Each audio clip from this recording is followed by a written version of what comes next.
Welcome to the February MOSIS Core Data webinar. Today's webinar will cover the basic information related to the current reporting for the February cycle in relation to MOSIS and Core Data. We also want to share a few MOSIS updates for you to keep in mind as we get closer to the end of the year June cycle data. And then we want to allow plenty of time at the end of the presentation for questions. For the February Student Core, this file is going to include PK through 12 students that were enrolled or were a member as of the last Wednesday in January.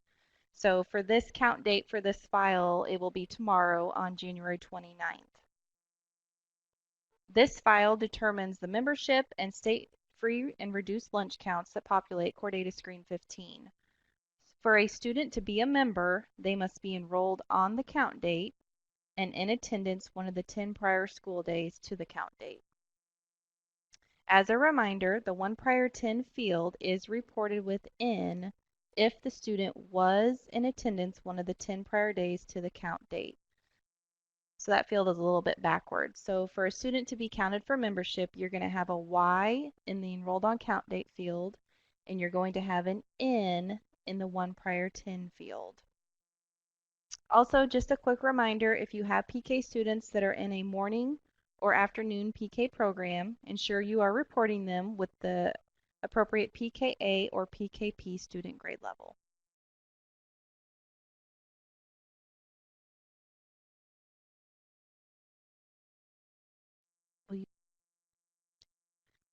The second MOSIS file reported in February is the Student Graduate Follow-Up file.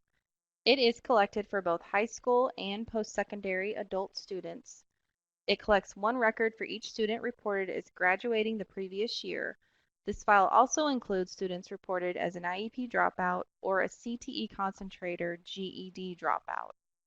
For Perkins purposes, you need to include any of the comprehensive high school graduates plus post-secondary CTE students who earned a degree or certificate and adult CTE students as well. Information from the follow-up file populates Core Data Screens 8, 26, 27, and 29.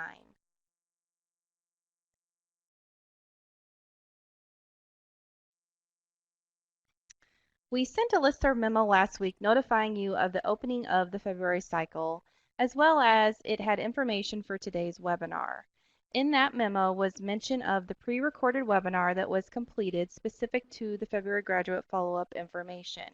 If you have not already reviewed that webinar, we would recommend watching it to review in more depth the reporting for the graduate follow-up information as it relates specifically to career education, MSIP, and special education. This slide includes the topics that are addressed in the recorded webinar. We would also like to mention that the Office of Quality Schools will be posting additional information regarding calculations for APR February follow-up on students that are employed. This information will be located on their website under Accountability Data and Annual Performance Report no later than Friday, February 7th. And we can also include that link for you guys later in this presentation.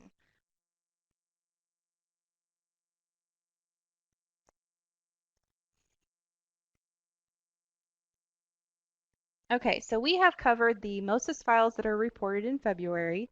Here is a list of the core data screens that are required in the February cycle as well. Most of these are populated by the MOSIS submissions upon certification. There are a few, though, that require manual entry. So going down the list here, Screen 8 is populated by the MOSIS February Graduate Follow-Up file. The bottom portion of the screen is where you will see the follow-up data. Screen 15 is populated by the Student Core file and includes information on the free reduced lunch for the state FTE count for the K-12 resident students. Screen 15 also has a portion at the top for the homeschool student count that you will need to manually enter onto the screen. Screen 16 is populated by the Student Core file and includes the January membership information as of the count date, which is tomorrow's date for the count date.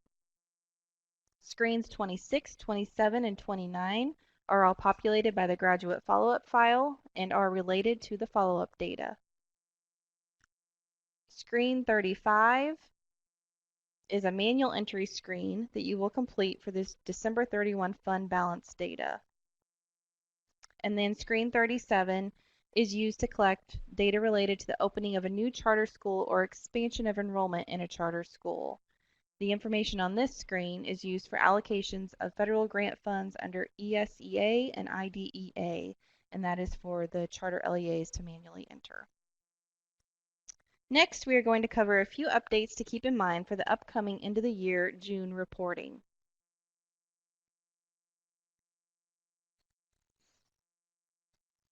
We are currently finalizing these updates to include in our documentation for you to reference, but we want to go ahead and make you aware of them. For the June discipline file, there will be a new discipline offense type code for e-cigarettes, and that new code is going to be E. There are also 6 new industry recognized credential codes that will be available to be reported in the June student core file. Those are listed here. And then just a reminder that the CTE certificate field along with the credit type field are 2 of our newer fields. The CTE certificate field is in the student core file, and you may have already noticed that field as you've been reporting the student core files throughout this year.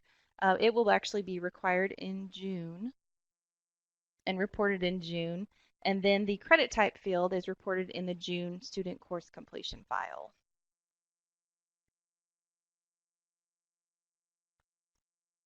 Okay, so that covers the basics for the MOSIS files and the core data information.